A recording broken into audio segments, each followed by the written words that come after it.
July 26, 1943. The North Sea stretches endlessly below, a cold, gray expanse mirroring the tension in the cockpit of the B-17 Ruthie II. Co-pilot Second Lieutenant John Morgan grips the yoke, his knuckles white, heart pounding like a war drum.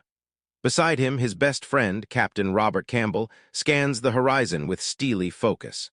They're part of a massive formation, 120 flying fortresses droning toward Germany, their bellies heavy with bombs. The mission, strike deep into enemy territory. The stakes, survival. But as the coastline fades behind them, a chilling cry cuts through the intercom, shattering the tense calm. "Bandits, 12 o'clock high!" Morgan's voice cracks with urgency. His eyes lock onto a swarm of over 150 German FW-190s and BF-109s slicing through the sky like vultures. The enemy fighters streak toward the formation, guns blazing, their 20 cannons spitting death. The air erupts into chaos, and Ruthie II is about to face the fight of her life. "Ready up, boys!" Campbell's command is sharp, rallying the crew. Behind them, Engineer Staff Sergeant Tyre Weaver scrambles into the top turret, his hands steady despite the dread knotting his gut. The enemy planes dive in, flying level to dodge as many of Ruthie II's guns as possible. From the right cheek gun, Second Lieutenant Keith Kosk shouts, "Bandits, 1 o'clock level." His machine gun roars to life, the first to answer the German onslaught. Tracers streak across the sky, a deadly dance of fire and steel. Shells slam into Ruthie II's cockpit, the impact jarring Morgan's bones. He flinches as glass shatters and metal screams. A 20 shell rips through Weaver's shoulder in the turret, his cry of agony piercing the chaos. But the worst is yet to come. A single bullet finds its mark, striking Captain Campbell in the head. Blood sprays across the controls, and Morgan's world slows to a sickening halt. His friend slumps forward, lifeless, as the FW-190s roar past, peppering the fuselage with shells. Come on," Morgan mutters, his voice trembling with fear and determination. The formation around them comes alive, gunners unleashing a storm of lead at the fleeting Germans. But in the cockpit, Morgan is alone, staring at the gruesome scene. Campbell's lifeless form, the shattered instruments, the weight of command, it all crashes down on him.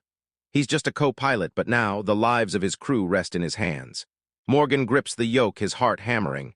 "Have we been hit? There's too many of them," he shouts into the intercom, unaware it's been severed. "The captain's hit, but I got this."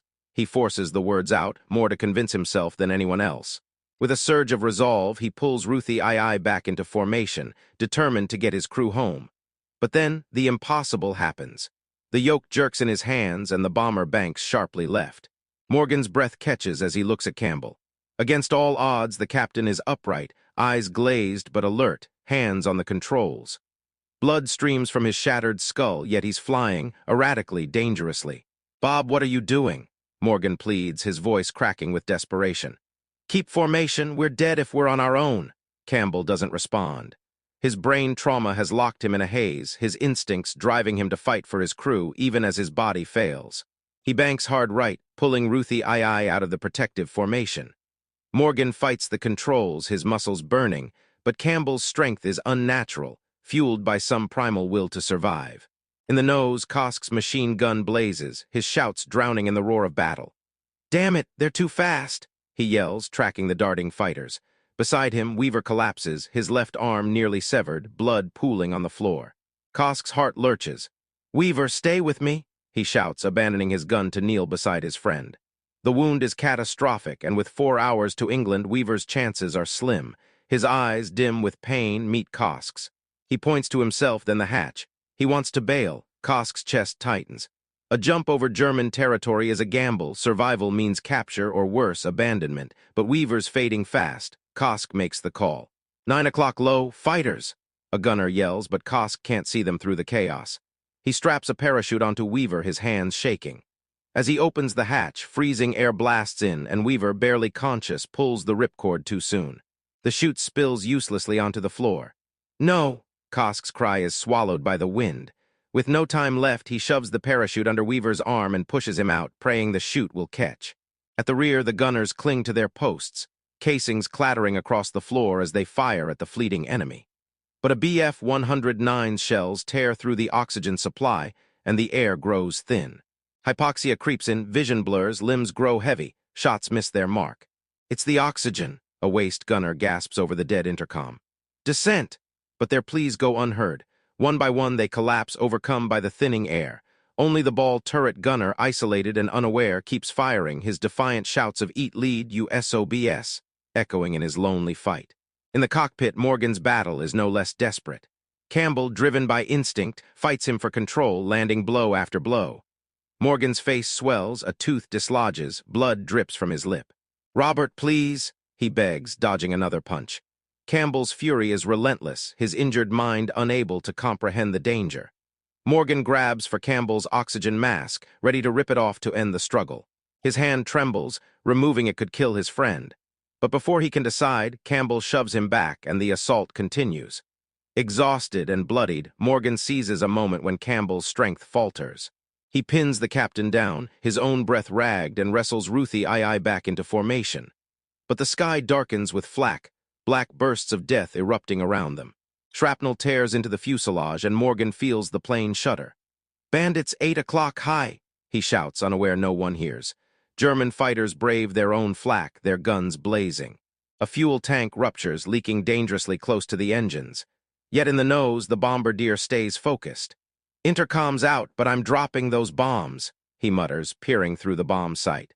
With no control from the cockpit, he times the release by the puffs of smoke below. "Bombs away!" The B-17 lurches upward, lighter now, mission complete against all odds. The formation turns for home, but the Germans pursue, hammering Ruthie II's undefended rear. Morgan's heart sinks.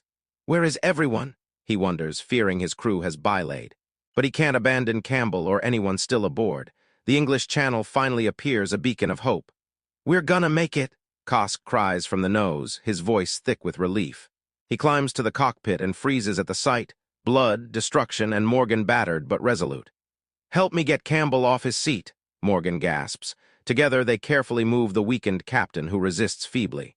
Morgan slides into the pilot's seat, pushing Ruthie II lower to breathable air, unaware it's saving the unconscious crew in the rear. Miraculously, the 4 men in the back stir awake, spared from permanent harm by the descent. Frostbite stings, but they're alive. Morgan pushes the battered bomber toward the nearest airbase, every second a race to save Campbell. 3 grueling hours after the battle began, Ruthie II touches down in England, her frame scarred but intact.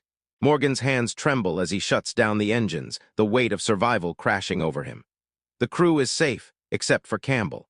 Despite their efforts, the captain succumbs to his wounds an hour after landing, leaving Morgan hollow with grief. But there's a flicker of light in the darkness.